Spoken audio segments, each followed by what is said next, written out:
The USS Scorpion was one of only 2 nuclear submarines ever lost by the U.S. Navy. Technology has a way of digging up old ghosts. We can find lost cities with satellite radar and decode ancient DNA, but some secrets are buried deeper under thousands of feet of water and 50 years of silence. The USS Scorpion is one such secret. The nuclear submarine's loss in 1968 remains one of the Navy's darkest mysteries. But now, a quantum sensor has found something new at the wreck site. A clue, missed for decades, has forced the Navy to deploy a task force to the area because this old ghost is finally starting to talk. The anomaly deep down. In the silent, crushing dark 10,000 feet below the waves, the laws of our world cease to matter. The pressure here is over 400 times greater than at the surface, enough to turn a person to pulp in an instant. It is a realm of eternal night, a place where only the most advanced machines can survive. You see, it was in this unforgiving environment that a top-secret U.S. Navy survey vessel, the USNS Clarity, was conducting a mission that officially didn't exist. This ship wasn't dragging some old sonar array. It was equipped with something straight out of science fiction, a quantum magnetometer. This isn't your standard metal detector. What many overlooked is that this technology is a game changer. Instead of just looking for magnetic fields, it measures the tiny, almost imperceptible disturbances in the very fabric of space-time. It can detect the quantum signature of exotic materials or the faint, lingering energy from a catastrophic event that happened decades ago. The Clarity's mission was to map these deep-sea quantum signatures, creating a new kind of map for a new kind of warfare. And its target on this day was the known grave of the USS Scorpion, SSN 589. The Navy has been monitoring the site for decades, mostly for environmental reasons, making sure the nuclear reactor and the 2 nuclear torpedoes on board remained stable. It was supposed to be a routine calibration run for the new gear, but it turned into anything but. As the magnetometer passed over the debris field, it registered the expected mangled steel of the Scorpion's hull. Then the operators saw something that made their blood run cold. About half a mile from the main wreckage, in a field of barren silt, the sensors lit up with an impossible reading. It wasn't the signature of steel or uranium from the sub's reactor, it was something else entirely, a concentrated, localized magnetic anomaly that pulsed with a faint but distinct energy. The most shocking fact is, according to all previous surveys of the site spanning 50 years, that spot was empty. It was just mud. Panic, in a quiet, controlled, military sort of way, rippled through the command center. Data was triple-checked. The machine was recalibrated. But the anomaly remained. It was a quantum ghost, a footprint of something that had no right to be there. This wasn't just an old wreck anymore. The information was immediately relayed through encrypted channels directly to the Pentagon. Within hours, the response was underway. It was swift and decisive. A cordon of silence was thrown around the operation. Other naval assets, including a deep-sea salvage and recovery ship and a hunter sub, were immediately rerouted to the coordinates, 400 miles southwest of the Azores. The public was told nothing. To put it mildly, the Navy was spooked. The discovery of a lost nuclear submarine was a massive event in 1968. But finding something new there, 50 years later, was an entirely different level of crisis. But what they found wasn't just old steel, it was a Cold War ghost with a new warning. A Cold War mystery. To understand why the Navy is so terrified, we need to go back to May of 1968. The USS Scorpion was a skipjack-class nuclear-powered submarine, a predator of the deep over 250 feet long. She was a marvel of engineering, faster and quieter than almost anything else in the sea. But she was also an aging boat with a history of mechanical problems. Many people are crazy about the power of these machines, but they forget the immense dangers the crews faced. On May 27, 1968, the Scorpion, with its 99 crew members, was due to arrive back at its home port in Norfolk, Virginia. It never did. The submarine was declared overdue and one of the largest search and rescue operations in naval history began. For 5 agonizing months, ships and planes scoured the Atlantic. But there was nothing. No oil slick, no debris field, no emergency signal. The Scorpion and the 99 men aboard had simply vanished into the abyss. The thing nobody tells you is just how tense this period was. The Cold War was at its peak. America was fighting in Vietnam, and Soviet submarines were constantly shadowing U.S. naval groups. The immediate fear was that the Scorpion had been the victim of foul play, an act of war by the Soviet Union. Then, in late October, a Navy research ship finally found it. The wreckage was located under 10,000 feet of water, the massive hull broken into several pieces. The Navy's Court of Inquiry convened, but its findings were, to put it mildly, inconclusive. They could not positively determine the cause of the loss. But behind the scenes, theories swirled. The most prominent was that one of the Scorpion's own torpedoes, a Mark 37, had malfunctioned. A so-called hot run, where the weapon accidentally arms itself in the tube and turns on its own ship, was a known and feared possibility. Another theory pointed to a catastrophic explosion in the sub's massive battery system, which could have produced enough hydrogen gas to tear the boat apart. And you can see this everywhere in the declassified reports, a sense of confusion and a rush to close the book on the tragedy. The families of the 99 crewmen were left with a vague explanation of an unexplained catastrophic event. They were given a memorial but no real answers. The wreck site itself became a monitored tomb, a dangerous relic of the Cold War left to rust in eternal darkness. The Navy officially considered the case closed, a tragic but unavoidable accident in the dangerous business of underwater warfare. But a small, persistent group of naval historians, former submariners, and conspiracy theorists never bought the official story.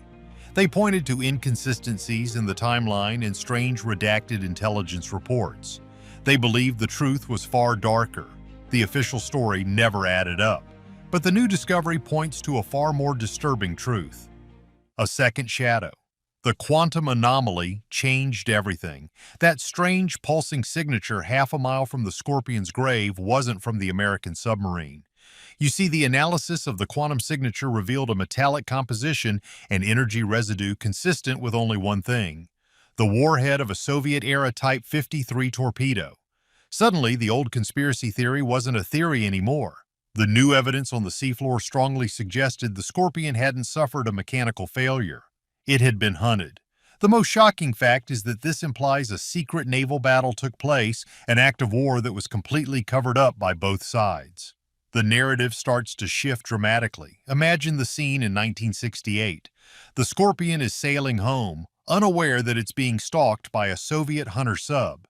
The Soviet captain, perhaps believing the Scorpion is a threat, makes a fateful decision and fires a torpedo. The resulting blast breaches the Scorpion's hull. The sea rushes in and the immense water pressure does the rest, imploding the submarine in a fraction of a second, sending it and its 99 crew members on their final dive. The Soviet sub, possibly damaged in the exchange or simply wanting to escape undetected, slipped away into the abyss, leaving behind only a single, unfound clue: the remains of its weapon. But why would this be covered up? The answer is terrifyingly simple: to prevent World War III. In 1968, with the world already a powder keg, proof that the Soviets had taken out a U.S. nuclear submarine without provocation would have been an act of war. The pressure for retaliation would have been unstoppable. To avoid a full-scale nuclear exchange that could have ended civilization, it's possible the highest levels of both the U.S. and Soviet governments made a secret, chilling agreement to bury the truth forever. The 99 men of the Scorpion weren't just casualties of a malfunction, they were a sacrifice made to keep the world from going up in flames. This new evidence, brought to light by quantum technology, forces the Navy into an impossible position. Admitting the truth now would mean admitting that they've lied for over 50 years. It would mean revealing that a U.S. nuclear submarine was bested and destroyed by an enemy and that the deaths of its crew were swept under the rug for political convenience. And you can see this everywhere, the reluctance to rewrite history. The current deployment isn't just about recovering a piece of a torpedo, it's about controlling a narrative that is threatening to spiral out of control and reignite old animosities. But the biggest secret isn't what happened then. It's what's still active on the seafloor today. The sleeping dragon. So, we're left with this incredible story. A 50-year-old mystery, a potential international cover-up, and a truth potentially revealed by technology that is decades ahead of its time. The official story of the USS Scorpion's demise has always felt incomplete, a simple tale of catastrophic mechanical failure that left 99 men in a watery grave. But now, with whispers of new data from a classified quantum magnetometer survey, the old explanations are crumbling, and far more terrifying theories are crawling out from the abyss. But now we have to talk to the people watching this, the ones wondering if this all could have happened as the history books say. Is it possible that the official story is the real story? Are we missing a key detail? The thing is, the official report never sat right with naval experts or the families of the lost. The new magnetometer data reportedly shows something deeply disturbing, a debris field and wreckage pattern inconsistent with a simple implosion. It hints at a violent external event, a secret that has been kept for over half a century. This leads us to the first and perhaps most plausible wild theory. The Scorpion was the first casualty of a secret undeclared World War III. In May of 1968, the Cold War was at its peak. Soviet submarines were aggressively shadowing American vessels across the Atlantic. The theory goes that the Scorpion was not on a routine transit, but was actively hunting a Soviet Echo II-class submarine. An underwater dogfight ensued, a silent, deadly ballet miles beneath the surface. What if the Scorpion fired first and missed, only to be struck by a retaliatory torpedo from the Soviet sub? The cover-up that followed would have been a matter of global survival. Admitting that the Soviets had sunk a nuclear submarine would have been an act of war, forcing a nuclear response from the United States. To prevent Armageddon, 99 men were sacrificed, their deaths rewritten as a tragic accident, their families left with questions, and the truth buried to prevent a nuclear holocaust. But what if the enemy wasn't Soviet? What if it was the Scorpion's own weaponry? This is the second chilling theory: death by a hot-run torpedo. A Mark 37 torpedo, the kind the Scorpion carried, had a design flaw. Its silver-zinc battery could overheat and, in rare cases, explode with enough force to detonate the entire warhead. The crew may have detected the malfunction and, in a desperate attempt to save themselves, jettisoned the armed torpedo. But what many overlooked is another terrifying possibility with these weapons: the circle runner. A torpedo's guidance system could fail, causing it to turn back on the very submarine that launched it. The Scorpion could have been sunk by its own venom, hunted and destroyed by a weapon it unleashed. In this scenario, there was no enemy, only a fatal betrayal by their own technology in the crushing dark. Then the theories get even stranger. Let's look at this from a different angle. What if the magnetometer didn't just find debris from a torpedo, but evidence of a second unknown vessel that wasn't Soviet? The deep ocean is the last great unknown frontier on our planet. For decades, there have been hushed reports from naval crews about USOs, unidentified submerged objects moving at impossible speeds and performing maneuvers that defy our understanding of physics. Could the Scorpion have stumbled upon something it wasn't meant to see? Something not of human origin, jealously guarding its domain in the abyss? This explanation seems like science fiction, but the magnetometer data allegedly points to an impact of such focused energy that it doesn't align with any known conventional weapon. Was the Scorpion's destruction a warning shot from the deep? Whether this quantum magnetometer discovery is real or a work of fiction, it shines a light on a very real and present danger. The USS Scorpion's reactor and its 2 nuclear torpedoes are still down there. They are a sleeping dragon, as one naval source called it. For now, they are considered stable, the cold of the deep sea keeping the nuclear materials inert. The Navy continues its environmental monitoring, but the wreck is a permanent nuclear tomb on the ocean floor. The story of the Scorpion is a chilling reminder that the Cold War never truly ended. Its ghosts, armed with nuclear fire, still litter the seabed, waiting in silence. Was the Scorpion a tragic accident or the first casualty in a war that never officially started? Let us know your theory below. Like and subscribe for more uncovered mysteries.